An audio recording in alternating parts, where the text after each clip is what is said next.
Friends, I am Anuj Chaudhary. Today I am going to start electric current and measurement new chapter. इस chapter में सबसे पहला topic जो लेके मैं चलूंगा is called electric current. Electric current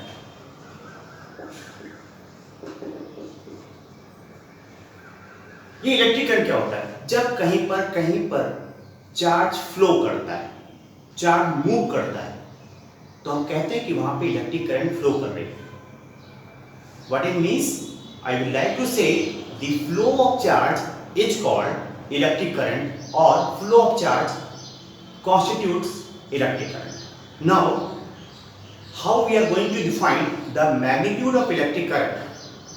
That is, the very first average electric current. Average electric current.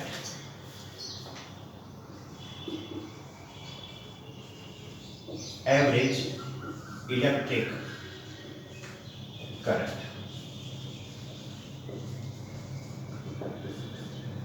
It is defined as the ratio of total magnitude of charge flown to the time taken through any cross section of a conductor.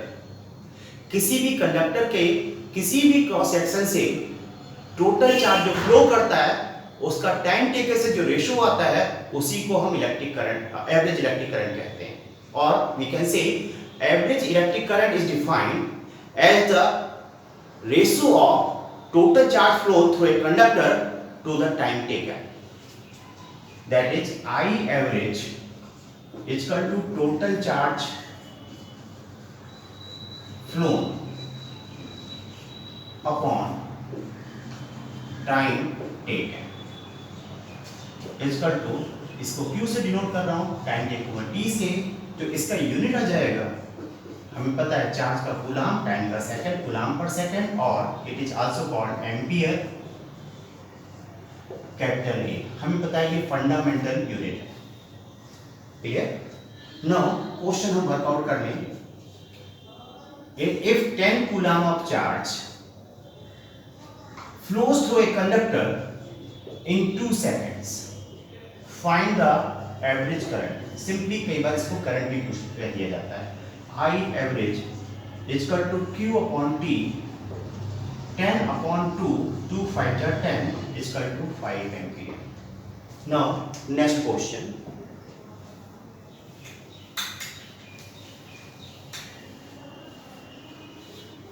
Next question. A conductor carries 10 ampere current for 2 hours. Find the charge flown through the conductor. 2 hours को अगर हम second में convert करें, 2 into 3600 is equal to 7200 second.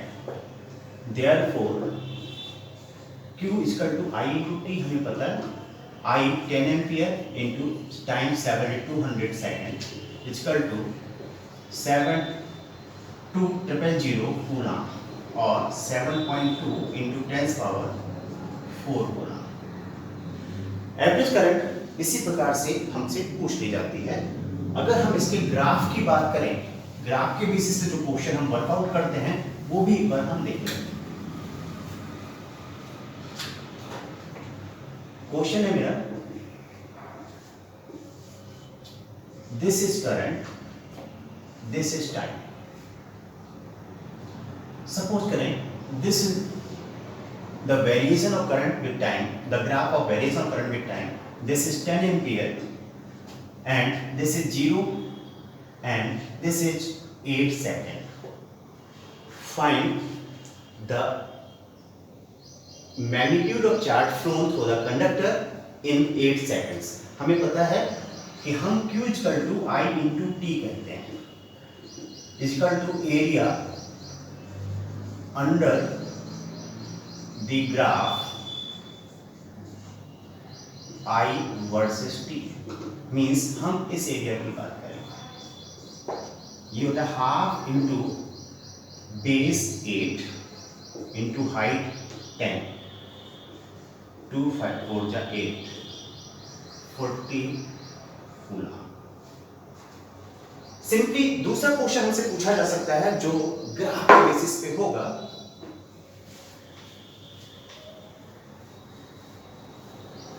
Now next question,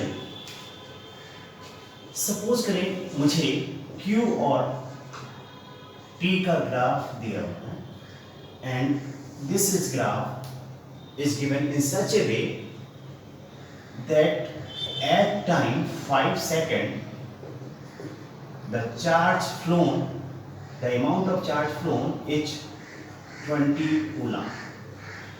Find the electric current. Current क्या होगा? हमें पता है I equal to Q by T।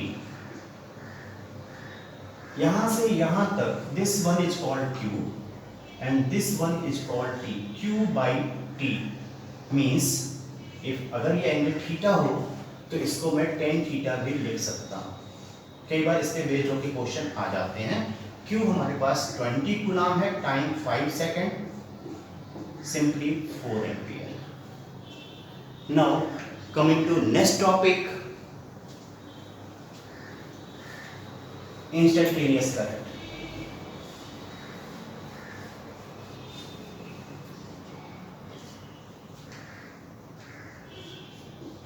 Instantaneous current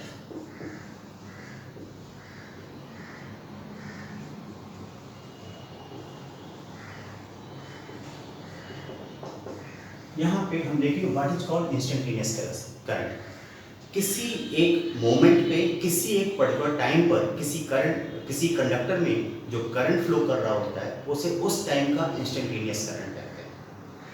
the current flowing through a conductor at any instant of time is called instantaneous current at that time. ठीक, numerically it is work out as I equal to dq by dt। इसका भी unit मेरे पास coulomb per second और ampere, current ये भी है। Clear? Now एक बात आप ध्यान रखें, जहां पर भी डिफरेंशिएशन इन्वॉल्व हो जाता है वहां पर फिजिक्स का सब्जेक्ट या टॉपिक कोई भी हो, हमें इंस्टेंटेनियस वैल्यू ही मिलती है। तो यहाँ पे I equal to dq by dt, simple case, इसको हमें वर्कआउट करना है। क्वेश्चन देखते हैं। The charge flowing through a conductor, the charge flowing through a conductor at any time t is given by 3t square plus 2t plus 1. Find electric current at t equal to 2 second. तो 2 second पे, एक particular time पे, एक particular instant पे कितना current flow कर रहा है ये हमसे पूछा गया है। I equal to dq by dt। इसको हम डिफरेंशिएट करेंगे 3t square plus 2t plus 1, then it comes out to be 3 into 2t plus 2 into 1 plus 0 is equal to 6t plus 2। ये जो मेरे पास I आ गया है वो करंट आ गया through the conductor at any time small t। हमसे पूछा गया है t इक्वल टू 2 सेकेंड पे कितना फ्लो कर रहा है। तो यहाँ पे I 2 सेकेंड पे करेंगे, 6 into 2 plus 2 equal to 14 ampere. Now coming to next variety of question.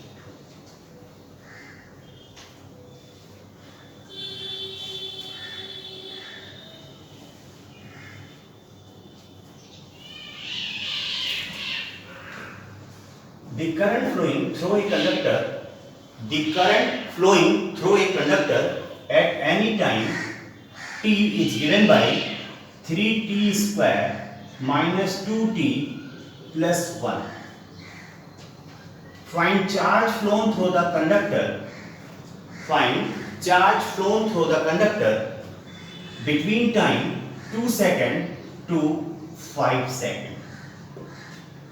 हमें पता है I इक्वल टू क्या होता है dq बाई dt। यहां से हमें समझ में आता है dq equal to I dt और q equal to integration I dt equal to I की वैल्यू रखें 3t square minus 2t plus 1 into D T. Lower limit 2 second, upper limit 5 second, 2 second से 5 सेकेंड के बीच में जो flow कर रही होगी। और I equal to 3 into T cube by 3 minus 2 T square by 2 plus T. 2 to 5 lower and upper limit. 2 से 2 cancel, 3 से 3 cancel. It comes out to be t cube minus t square plus t. 2 to 5 is equal to 5 cube minus 5 square plus 5 minus 2 cube minus 2 square plus 2. पहले t की जगह पे अपर limit 5 रख दिया एक bracket में, माइनस लोअर लिमिट रख दिया दूसरे ब्रैकेट में। It comes out to be 125 minus 25 plus 5 minus 8 minus 4 plus 2 equal to 105 minus 6 equal to 99 होना। Now coming to next topic. Now the next topic, conduction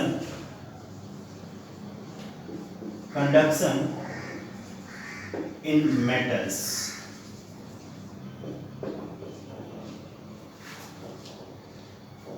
जो हमारे पास मेटेलिक कंडक्टर होते हैं,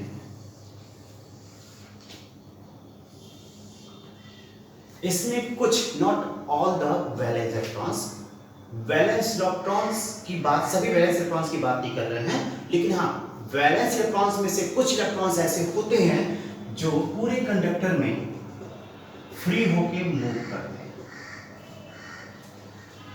ये जो बहुत सारे एटम्स एक दूसरे के विकिनिटी में आते हैं, एक दूसरे के क्लोज आते हैं, ये जो उसमें जो वैलेंस इलेक्ट्रॉन होते हैं उसमें से कुछ इलेक्ट्रॉन सभी एडजेसेंट एटम्स के, या हम ऐसा करें जितने भी मेटल्स में जो भी कंडक्टर, टोटल कंडक्टर, उसके सभी एटम्स के कुछ valence electron, not all the valence electrons, वो एक नई एनर्जी लेवल डेवलप कर लेते हैं।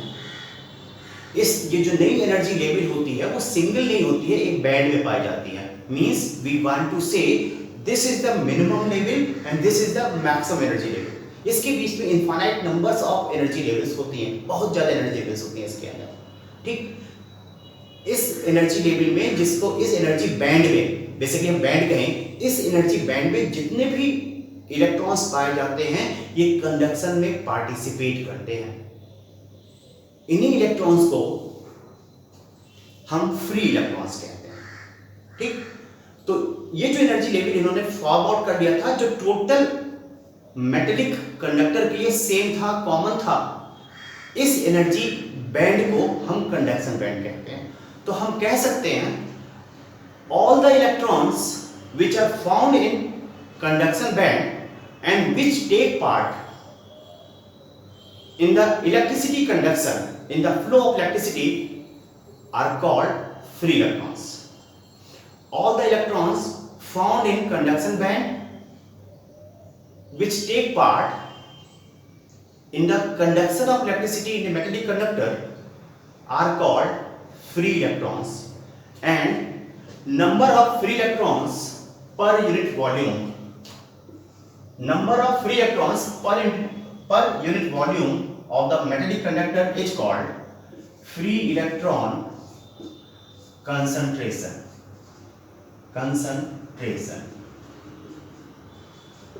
इसको हम स्मॉल n से डिनोट करते हैं, और जो इसका यूनिट होता है वो पर मीटर क्यूब होता है, इलेक्ट्रॉन्स, ठीक। जनरली ये जो इलेक्ट्रॉन की संख्या होती है मेटेलिक कंडक्टर में रूम टेम्परेचर पे, वो 10 पावर 27 पर मीटर क्यूब होती है।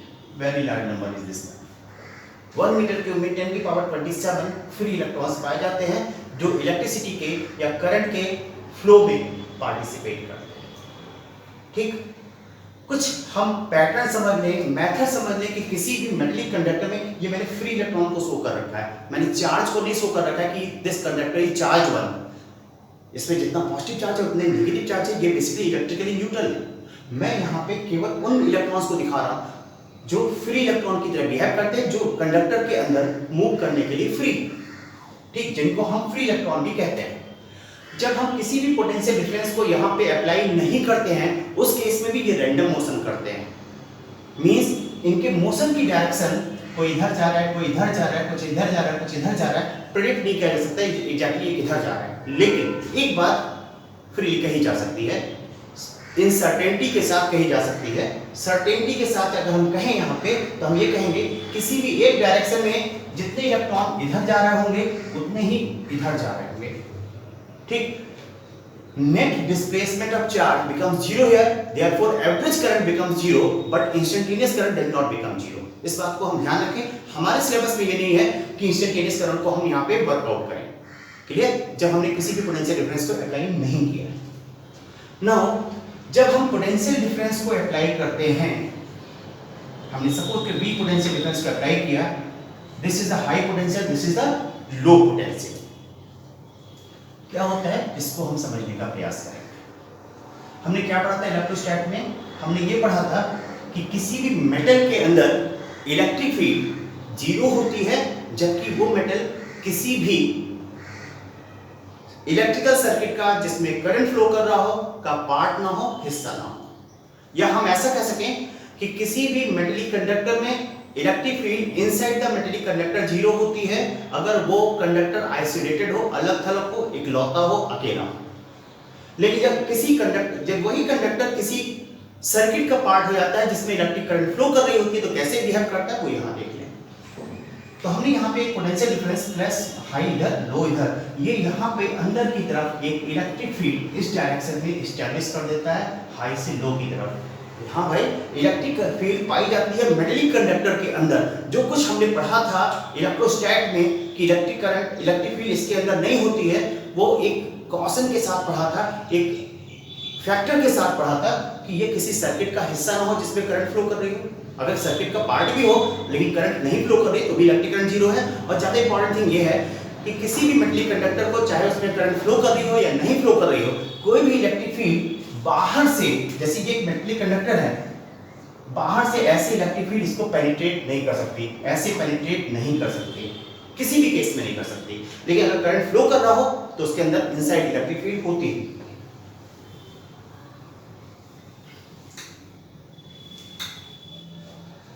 तो यहां पे इलेक्ट्रिक फील्ड इस डायरेक्शन में एस्टैब्लिश हो जाती है। जो फ्री इलेक्ट्रॉन होता है, ये फ्री इलेक्ट्रॉन दिखा रहा हूं, इस पर एक इलेक्ट्रिक फोर्स इस डायरेक्शन में वर्क करता है जो इसको लगातार एक्सीलरेट कर रहा था, लेकिन उससे पहले ये रैंडम मोशन कर रहा होता है। सभी के सभी इलेक्ट्रॉन इस डायरेक्शन में एक्सीलरेट करते हैं। जब ये रैंडम मोशन कर रहे होते हैं तो उस समय किसी की वेलोसिटी इधर होगी, किसी की इधर होगी, किसी की इधर होगी, किसी की नीचे की तरफ होगी, कुछ भी सर्टेनिटी के साथ नहीं कहा जा सकता, वो रैंडम मोशन परफॉर्म करते हैं। इसकी वजह से ये जो फोर्स लगता है वो इलेक्ट्रॉनों को एक्सीलरेट करता है एक ही डायरेक्शन में, क्योंकि उनका रैंडम मोशन उससे पहले होता है, इसलिए उनको जो वेलोसिटी मिलती है वो एक दूसरे से डिफरेंट मिलती है और वो एक दूसरे से कोलाइड करते हैं। ये कोलिजन, नंबर ऑफ कोलिजन पर टाइम में बहुत ज्यादा होता है। इस कोलिजन की वजह से ये इलेक्ट्रॉन लगातार एक्सेलरेट नहीं कर रहे होते हैं, ठीक। और किन्हीं भी दो कोलिजन के बीच में जो टाइम ड्यूरेशन होता है, भाई एक इलेक्ट्रॉन एक बार टकराया, फिर अगली बार टकराया, फिर उसके अगली बार टकराया, तो जो सक्सेसिव कोलिजन्स होते हैं उनके बीच का टाइम ड्यूरेशन भी सेम नहीं होता, ठीक। द टाइम ड्यूरेशन और time interval between two successive collisions of electrons is called relaxation period. दो कोलिजन के बीच में जो टाइम ड्यूरेशन होता है उसे हम रिलैक्सेशन पीरियड कहते हैं। किसी भी इलेक्ट्रॉन के लिए जो सक्सेसिव रिलैक्सेशन पीरियड होते हैं सेम नहीं होते हैं, इसलिए हम उनका एवरेज निकाल लेते हैं, ठीक। और हम यहाँ पे एवरेज रिलैक्सेशन पीरियड को डिफाइन करते हैं, average relaxation period. It is defined as the time duration. It is defined as the average time duration for a free electron between its two successive collisions and is denoted by tau. इसे tau से denote करते हैं। Now, mean free path. Mean free path. L से denote करेंगे, इसे कहेंगे the average distance travelled by a free electron, the average distance travelled by A free electron between two successive collisions is called mean free path, it is denoted by L. Next point, drift speed, इसको हम BD से denote करेंगे। The average speed acquired by a free electron, the average speed acquired by a free electron in the opposite direction of the electric current in a conductor is called drift speed of the electron. It is denoted by VD. ठीक, इसमें जो instantaneous speed होती है electron की वो 10⁶ metre पर second के आसपास होती है, लेकिन वो रैंडम होती है। ठीक, इधर भी जा सकते हैं। इलेक्ट्रिक फील्ड को अप्लाई करने के बावजूद भी, पोटेंशियल डिफरेंस को अप्लाई करने के बाद भी जो इनकी वेलोसिटी होती है वो रैंडम होती है। ठीक, इस रैंडम वेलोसिटी की वजह से इलेक्ट्रॉन इलेक्ट्रिक फील्ड के अपोजिट डायरेक्शन में जो एवरेज स्पीड एक्वायर करते हैं उसी स्पीड को हम ड्रिफ्ट स्पीड कहते हैं। ठीक, ये drift speed normally 10⁻² to 10⁻⁵ centimetre पर सेकंड की होती है। जबकि ये ड्रिफ्ट स्पीड की बात है, ये VD की बात है। जबकि इंस्टेंटेनियस स्पीड की हम बात करें, instantaneous speed of the electron, ठीक, वो 10⁶ मीटर पर सेकंड की होती है। कोई कंपैरिजन ही नहीं है इनके बीच में। और ये जो कॉलिजन की वजह से सारे केस होते हैं जिनकी वजह से इनकी स्पीड कम हो जाती है, ठीक, जिनकी वजह से इनकी स्पीड कम हो जाती है। ठीक, ये कंडक्टर इस कॉलिजन की वजह से ही रेजिस्टेंस ऑफर करता है, जिसकी स्टडी हम आगे करेंगे इसी चैप्टर में। Now next point, current in A metallic conductor. Current in A metallic conductor, current in a metallic conductor। यहां पे हम एक कंडक्टर को सपोज करते हैं जिसका क्रॉस सेक्शनल एरिया ये है। जो फ्री इलेक्ट्रॉन कंसंट्रेशन यानी इलेक्ट्रॉन पर यूनिट वॉल्यूम, उसको हमने n सपोज किया और हमने कहा कि इस डायरेक्शन में it carries I current. E is the electronic charge,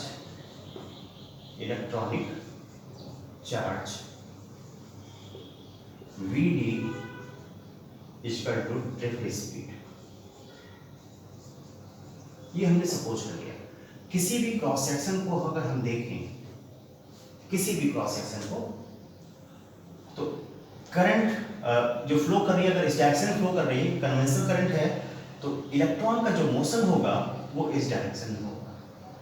अगर ये इलेक्ट्रॉन जो सबसे अधिक डिस्टेंस पे है, इस क्रॉस सेक्शन पे t टाइम में पहुंच जाता हो, यहां से यहां तक पहुंचने में t टाइम लगता हो, ये लास्ट वन इलेक्ट्रॉन हो जो t टाइम में इसको क्रॉस कर सकता हो, तो यहाँ इस क्रॉस सेक्शन से लेकर के यहां तक, क्योंकि इसकी स्पीड VD होगी एवरेज, ये डिस्टेंस VD इंटू टी होगा, ये डिस्टेंस VD इंटू टी होगा, यहाँ से यहाँ तक की distance.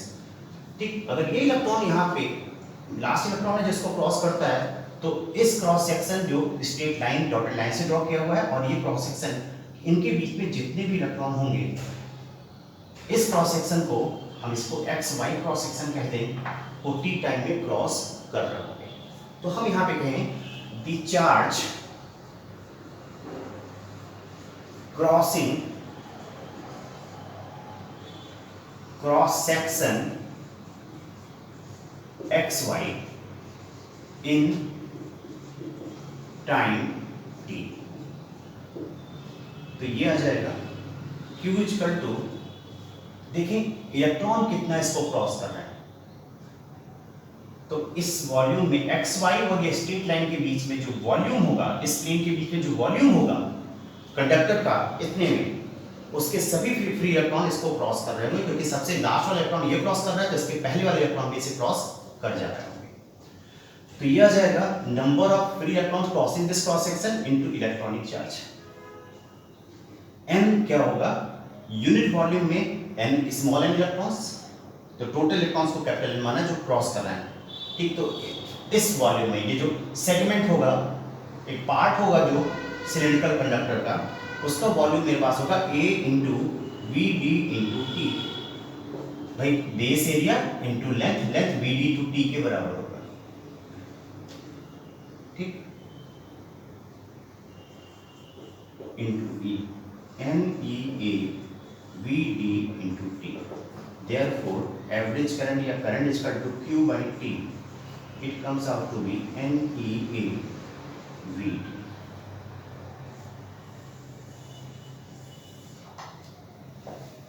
Clear? Now some questions related to it.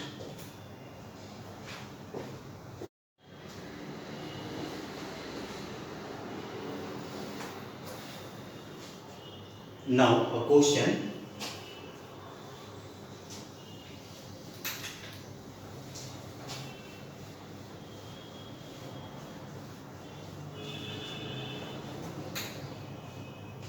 a conductor of cross sectional area 10 power minus 6 meter square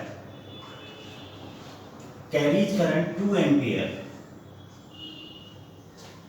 if number of free electrons be 10 power 29 per meter cube, find drift speed of the electron। तो हमें पता है I equal to NEA VT, यहाँ पे VD equal to आ जाएगा I upon NEA। I मेरे पास है 2 ampere, number of free electrons 10 power 29, electronic charge 1.6 into 10 power minus 19 into cross sectional area 10 की power minus 6 metre square. It comes out to be 0 आ जाएगा, 16 1 या 16 4 2 5, 1.25 into 10 power minus 29 plus 19 minus 6, 1.25 into 10 power